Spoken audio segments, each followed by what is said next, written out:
Hello दोस्तों, नमस्कार। कैसे हैं आप लोग? मैं आशा करता हूं कि आप सभी लोग अच्छे होंगे और आपकी तैयारी अच्छी तरीके से चल रही होगी। दोस्तों, जैसा कि आप लोगों को पता है कि ज्ञान की ज्योति एजुकेशनल यूट्यूब चैनल के माध्यम से आप लोगों को इंडियन पॉलिटी का क्लास क्रमबद्ध तरीके से कराया जा रहा है। हाँ, कुछ दिनों से आप लोगों को क्लास नहीं कराया गया। मैं कहीं बिजी था, इसके वजह से आपका क्लास नहीं हुआ। फिर से हम लोग शुरू करते हैं इंडियन पॉलिटी भारतीय राज्य व्यवस्था का क्लास, जो हमारा लेक्चर नंबर यह 10वां है। ठीक है दोस्तों, जो हमारा लेक्चर नंबर 10वां है। यहाँ पे कुछ बिंदुओं को, पॉइंट को मैं साझा करना चाहूँगा। आप लोग इस बात को समझना, फिर इस क्लास को पूरी तरीके से सुनना, समझना और नोट्स बनाते चलना, ताकि जो जिस एग्ज़ाम की आप तैयारी कर रहे हैं उसकी तैयारी आपको पूरी तरीके से हो सके। ठीक है, तो दोस्तों, जो हम लोग इंडियन पॉलिटी भारतीय राज्य व्यवस्था का क्लास कर रहे हैं, जो आज जो हम लोग टॉपिक कवर करेंगे वो टॉपिक का नाम है संघ और राज्य क्षेत्र। कौन सा है? संघ और राज्य क्षेत्र, जो लगभग यहाँ से 3 से 4 क्वेश्चन पूछे जाते हैं। ठीक है, इंडियन पॉलिटी का संघ और राज्य क्षेत्र, जहाँ से आपको 3 से 4 क्वेश्चन पूछे जाएंगे। ठीक है दोस्तों, ये फंडामेंटल टाइप का क्लास है, जो आपको बेसिक पूरा कॉन्सेप्ट के साथ आप लोगों को यहाँ पे पढ़ाया जाएगा। ठीक है, आप लोगों का यह क्लास कैसा लगता है, प्लीज़ आप लोग कमेंट बॉक्स में लिखकर सुझाव दो। ठीक है दोस्तों, जो हम लोग यहाँ से जो तैयारी करेंगे, जैसे कि आपको बिहार पुलिस है, बिहार दरोगा है, यूपी पुलिस है और यूपी दरोगा है। ठीक है, इसमें इंडियन पॉलिटी का क्या रोल है, हम लोग क्यों इंडियन पॉलिटी पढ़ेंगे, भारतीय राज्य व्यवस्था क्यों पढ़ेंगे। तो दोस्तों, अगर आप यहाँ पे ध्यान देंगे तो जो मैंने लिखा है कि लगभग बिहार पुलिस में 10 से 15 क्वेश्चंस जो इंडियन पॉलिटी से पूछे जाते हैं। ठीक है, हाँ, जितना भी मैं लिख रहा हूँ, 2 क्वेश्चन ज़्यादा भी पूछा जा सकता है, 2 क्वेश्चन कम भी पूछा जा सकता है, ये फिक्स नहीं है। लेकिन जो एवरेज जो पूछा जाता है वह 10 से 15 क्वेश्चंस बिहार पुलिस में पूछा जाता है, जबकि बिहार दरोगा में 15 से 20 क्वेश्चन पूछे जाते हैं। यूपी पुलिस और यूपी दरोगा में लगभग 10 से 15 क्वेश्चंस इंडियन पॉलिटी से पूछे जाते हैं। ठीक है, तो हम लोग एक एक करके सिस्टमेटिक तरीके से हम लोग अपनी पढ़ाई को सुचारू रूप से जारी रखेंगे और बढ़ते हैं क्लास की ओर। ठीक है दोस्तों, इंडियन पॉलिटी जो लगभग मैंने यहाँ पे बताया कि बिहार पुलिस में लगभग 10 से 15 क्वेश्चन, यानी बहुत इंपॉर्टेंट रोल अदा करता है। ठीक है, तो चलिए शुरू करते हैं आज की क्लास। जैसा कि मैंने आपको बताया कि जो हमारा टॉपिक का नाम के संघ और राज्य क्षेत्र, कौन सा है? संघ और राज्य क्षेत्र। ठीक है, तो चलिए शुरू करते हैं कि भारत के संविधान के भाग 1 और अनुच्छेद 1 से 4 में संघ एवं राज्य क्षेत्र का उल्लेख मिलता है। यानी भारत का जो संविधान है उसके भाग 1 में, किसमें? भाग 1 में और अनुच्छेद 1 से 4 में किसका उल्लेख मिलता है? तो संघ एवं राज्य के क्षेत्र, बात को समझ, क्षेत्र की चर्चा हो रहा है। ठीक है, संघ एवं राज्य क्षेत्र का उल्लेख मिलता है, यानी वर्णन किया गया है किसमें? तो भारत के संविधान के भाग 1 और अनुच्छेद 1 से 4 में।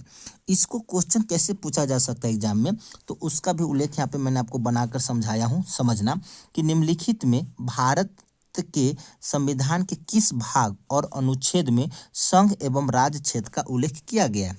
ठीक है, यानी संघ एवं राज्य क्षेत्र का उल्लेख कहाँ किया गया है? तो दोस्तों, जो किया गया है वो है आपके भारत के संविधान के भाग 1 में और अनुच्छेद 1 से 4 में। समझ में आ गया?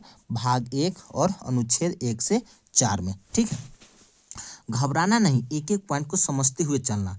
ठीक है, जब आप समझेंगे तो आपके क्लास के दौरान ही मैक्सिमम जो कंटेंट आपकी मेमोरी में सेव हो जाएगा। ठीक है, बस ध्यान से सुनना, इस क्लास को ध्यान से सुनना, फिर नोट्स बना लेना। ठीक है, ताकि जब नोट्स बना लेंगे तो जो आप एग्जाम के नज़दीक आप ज़्यादा से ज़्यादा उसको रिवाइज कर सकते हैं, रिवीजन कर सकते हैं। ठीक है, तो दोस्तों देखिए, जो वर्तमान में भारत के संविधान में कितने भाग हैं? तो 25 है। और मूल संविधान में कितने भाग थे? तो 22। ये क्वेश्चन पूछा जाता है, पूछा भी गया और पूछा जाएगा।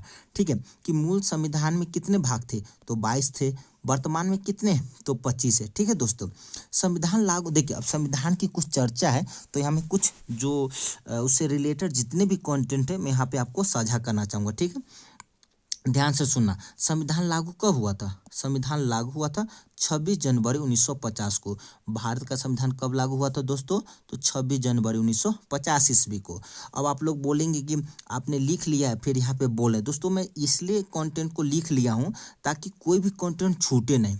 ठीक है, और आपके परीक्षा में कोई परेशानी नहीं हो, इसलिए मैंने सारी इन्फॉर्मेशन, जो राइट इन्फॉर्मेशन है, जो सटीक इन्फॉर्मेशन है, सभी को मैंने यहाँ पे इकट्ठा कर लिया हूँ और आप लोगों को मैं यहाँ पे समझा रहा हूँ और बता रहा हूँ, ठीक है। और आप लोग भी यहाँ पे नोट्स बना लेना और इसको बार बार सुनना, ठीक है।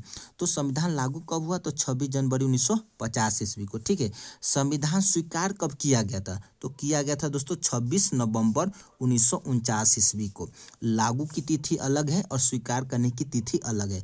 जब लागू पूछा जाए तो 26 जनवरी 1950 और स्वीकार पूछा जाए तो 26 नवंबर 1949, ठीक है।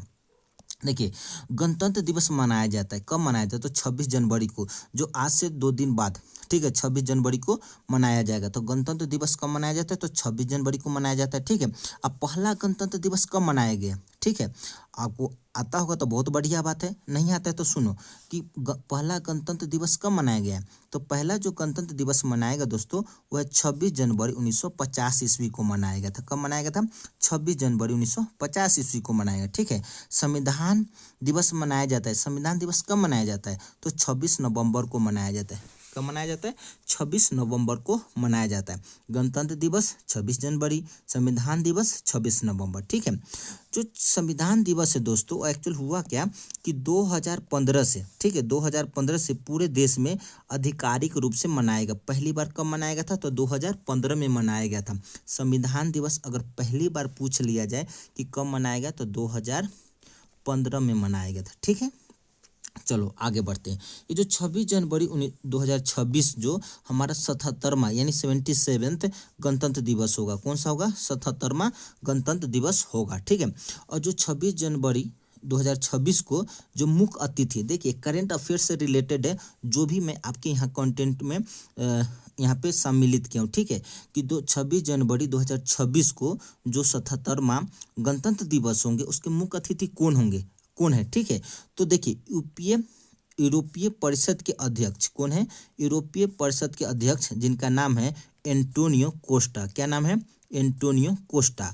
और दूसरा जो है मुख्य अतिथि वो भी है यूरोपीय आयोग के अध्यक्ष। कौन है? यूरोपीय आयोग के अध्यक्ष जिनका नाम है उर्सुला वॉन डर लियन। क्या नाम है? उर्सुला वॉन डर लियन, ठीक है। तो 2 मुख्य अतिथि है 26 जनवरी 2026 के लिए, ठीक है। आगे बढ़ते दोस्तों, जैसा कि आपको पता भी है कि जो भी वर्तमान में हमारे देश में कितने राज्य हैं, तो 28 राज्य है और 8 केंद्र शासित प्रदेश है, ठीक है।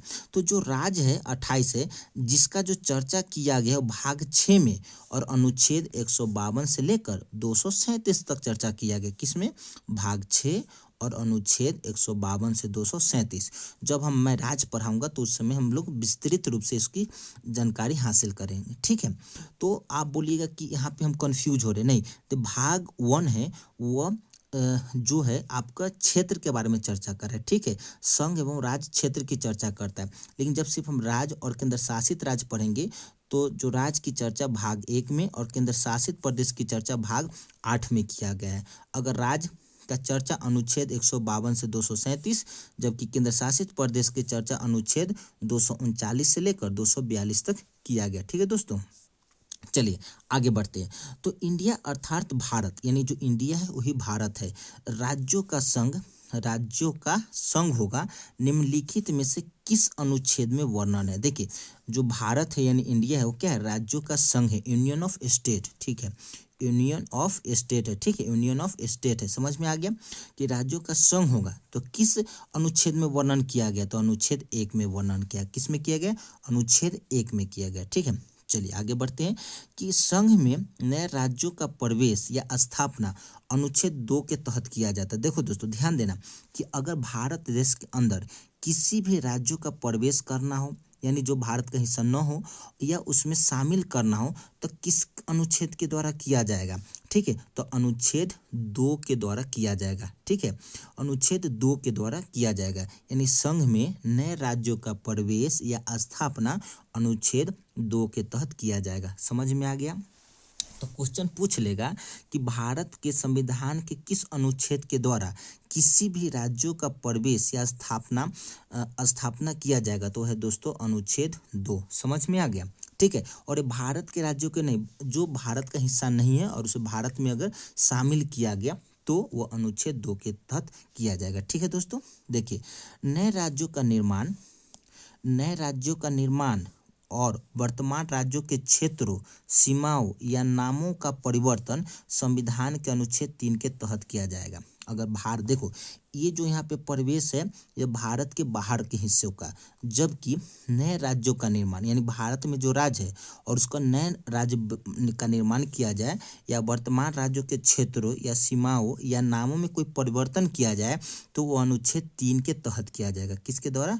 अनुच्छेद 3 के तहत किया जाएगा। ठीक है, जैसे कि देखिए आपने देखा होगा कि जो भी परिवर्तन होगा वो किसके द्वारा किया जाएगा? अनुच्छेद 3 के तहत किया जाएगा। ठीक है, चलो आगे बढ़ते हैं कि भारत के शासन के लिए संघीय स्वरूप को स्वीकार किया गया। तो देखिए भारत के जो शासन की अगर बात किया जाए ना तो इसका स्ट्रक्चर क्या है? तो संघीय स्ट्रक्चर है। क्या है? संघीय स्वरूप को स्वीकार किया गया। ठीक है दोस्तों, भारत के संविधान में संघवाद शब्द का उल्लेख है या नहीं? अगर यह क्वेश्चन पूछ ले कि भारत के संविधान में संघवाद का उल्लेख है या नहीं, तो दोस्तों नहीं है। समझ में आ गया? नहीं है। ठीक है, भारत के संविधान में संघवाद शब्द का उल्लेख नहीं किया गया। ठीक है, देखिए शासन का प्रकार में यहाँ पे थोड़ा समझा रहा हूँ, ध्यान पूर्वक समझना। ठीक है, घबराना नहीं। शासन का प्रकार, तो शासन दो तरीकों से किया जाता है, एक है एकात्मक और दूसरा संघात्मक। क्या है? एकात्मक और दूसरा क्या है? संघात्मक। तो एकात्मक का मतलब क्या होता है? एकात्मक का मतलब होता है दोस्तों शक्तियों का केंद्रीकरण। क्या होता है? शक्तियों का केंद्रीकरण। ठीक है, तो शक्तियों का केंद्रीकरण का अर्थ क्या होता है? इसका मतलब होता है कि केवल केंद्र सरकार, ठीक है, केवल केंद्र सरकार होगा, यानी शक्तियों का केंद्रीकरण होगा, सत्ता एक के पास होगा। जबकि संघात्मक का मतलब क्या होता है? शक्तियों का विकेंद्रीकरण, यानी जो पावर है उसका विभाजन होगा, बटेगा। ठीक है, जैसे कि एक से अधिक स्तर का सरकार।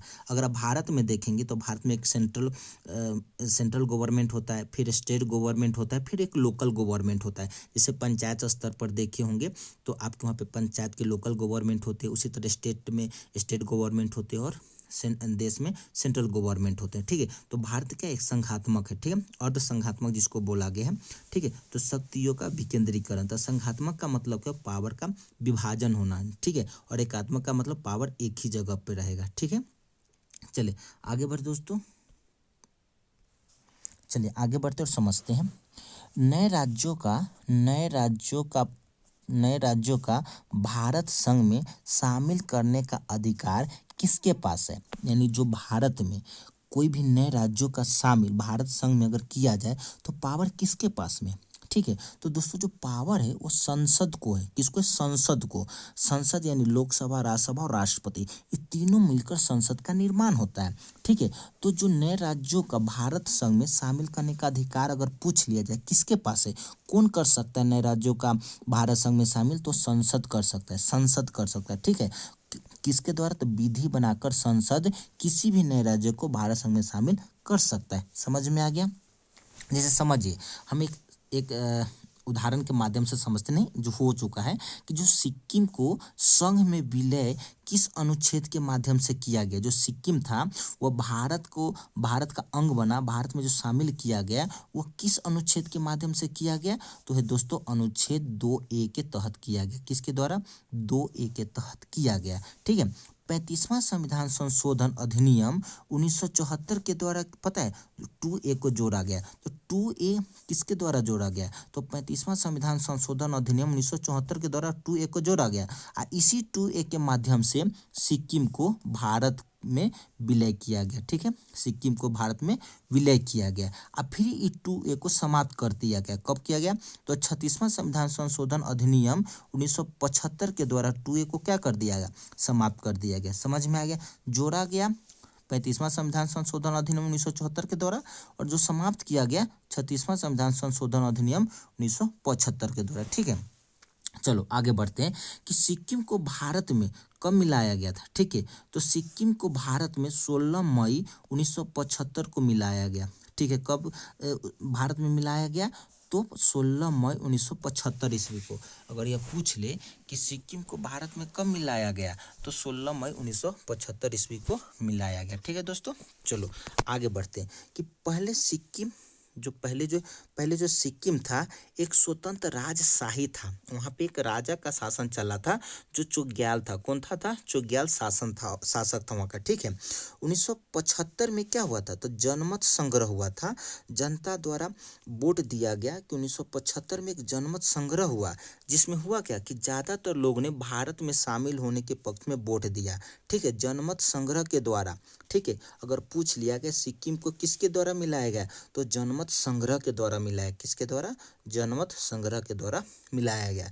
जिसमें हुआ क्या था, तो ज़्यादातर लोग क्या किए थे कि भारत में शामिल होने के पक्ष में वोट दिए थे। समझ में आ गया। और 16 मई 1975 ईस्वी को सिक्किम को आधिकारिक रूप से भारत में 22वां राज्य बना। ठीक है, तो 16 मई 1975 ईस्वी को सिक्किम क्या बना, 22वां राज्य बना, आधिकारिक रूप से 22वां राज्य बना। ठीक है, और सिक्किम को जो विशेष राज्य का दर्जा जो दिया गया है, विशेष राज्य का जो दर्जा दिया गया है, वो भारत के संविधान के अनुच्छेद 371 के द्वारा विशेष राज्य का दर्जा दिया गया। किसको दिया गया है, तो सिक्किम को दिया गया। ठीक है दोस्तों, चलिए आगे बढ़ते हैं और फिर समझते हैं। ठीक है, देखिए संसद के पास, ठीक है दोस्तों, समझना कि संसद के पास राज्यों का दर्जा में परिवर्तन का अधिकार है। राज्यों का दर्जा का परिवर्तन का अधिकार किसके पास है, राज्यों का दर्जा समाप्त कर सकता है या केंद्र शासित राज्य को केंद्र शासित राज्य बना दे, केंद्र शासित को राज्य बना दे। यह अधिकार किसके पास है, तो यह जो अधिकार है दोस्तों है संसद के पास है। किसके पास है, संसद के पास है। क्या संसद किसी भी राज्य का दर्जा समाप्त कर सकता है, तो हाँ समाप्त कर सकता है, और उसको राज्य को केंद्र शासित राज्य बना सकता है और केंद्र शासित राज्य को राज्य में परिवर्तन कर सकता है। समझ में आ रहा है दोस्तों। और यह किसके द्वारा संसद को अधिकार प्राप्त है, तो है दोस्तों यहाँ पे आपको मैं लिखा हूँ कि 18वां संविधान संशोधन अधिनियम 1966 के द्वारा यह संसद को अधिकार है कि किसी भी राज्य को राज्य का दर्जा में परिवर्तन करने का अधिकार दिया गया है। ठीक है, कि राज्यों को क्या बना सकता है, तो राज्यों को केंद्र शासित प्रदेश बना सकता है और केंद्र शासित प्रदेश को राज्य में परिवर्तन कर सकता है। ठीक है, आई होप सो कि आप लोग क्लास में बने होंगे और आपको यह क्लास समझ में आ रहा होगा।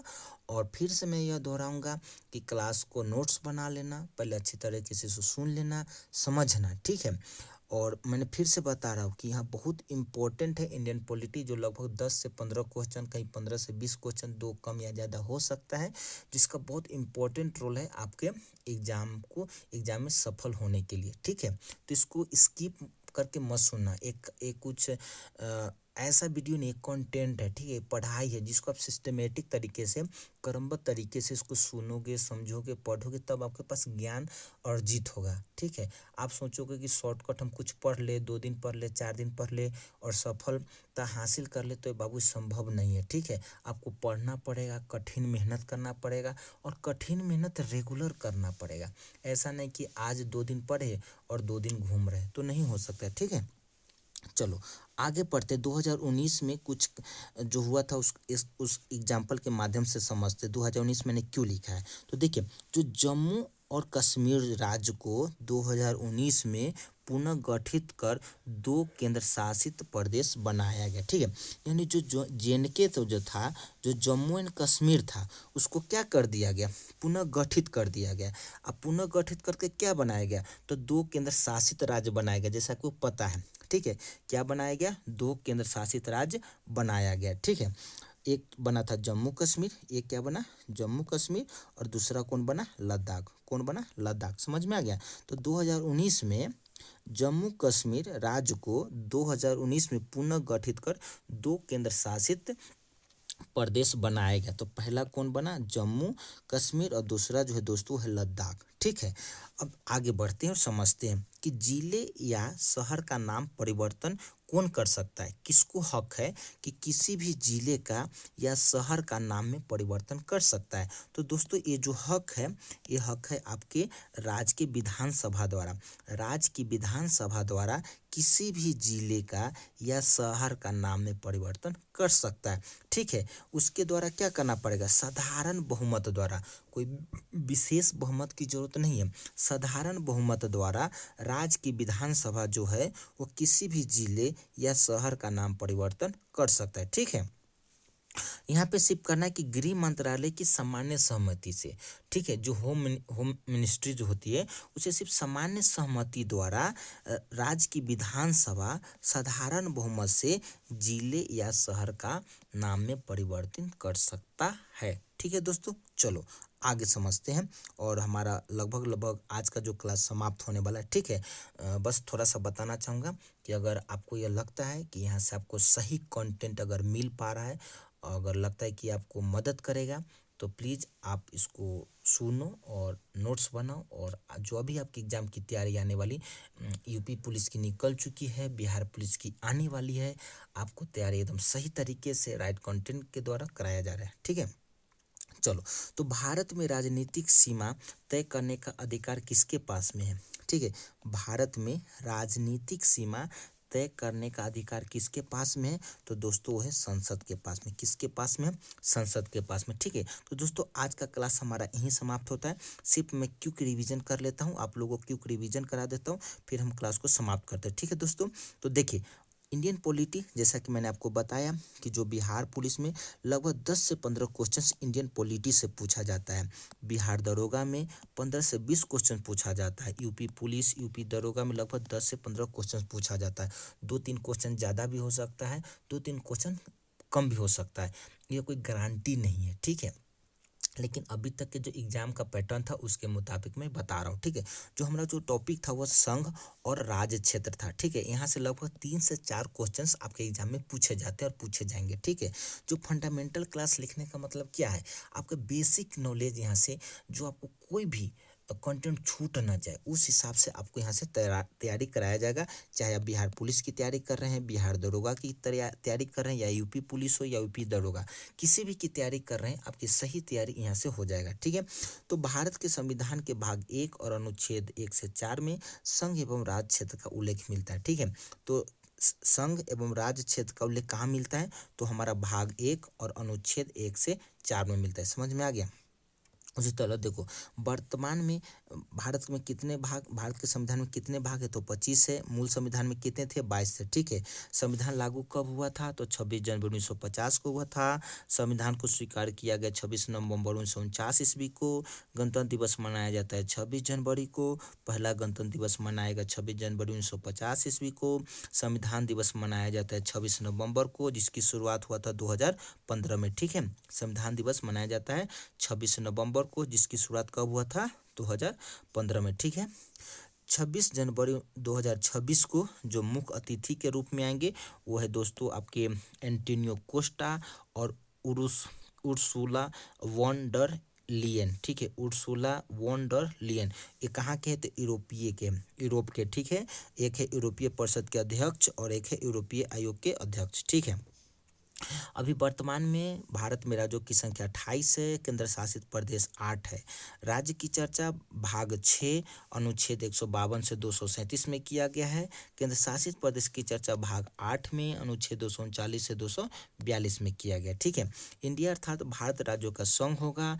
यह कहाँ वर्णन है? तो अनुच्छेद 1 में वर्णन है। ठीक है, संघ में नए राज्यों या प्रवेश की स्थापना किसके द्वारा किया जाएगा? तो अनुच्छेद 2 के द्वारा किया जाएगा। ठीक है, चलो, नए राज्यों का निर्माण और वर्तमान राज्यों के क्षेत्रीय सीमाओं या नामों का परिवर्तन संविधान के अनुच्छेद 3 के तहत किया जाएगा। ठीक है, यानी भारत का कोई भी राज्य हो, उसका नाम में परिवर्तन हो, उसको नए राज्य का निर्माण हो, उसके क्षेत्र में परिवर्तन हो, ये सब किसके द्वारा किया जाएगा?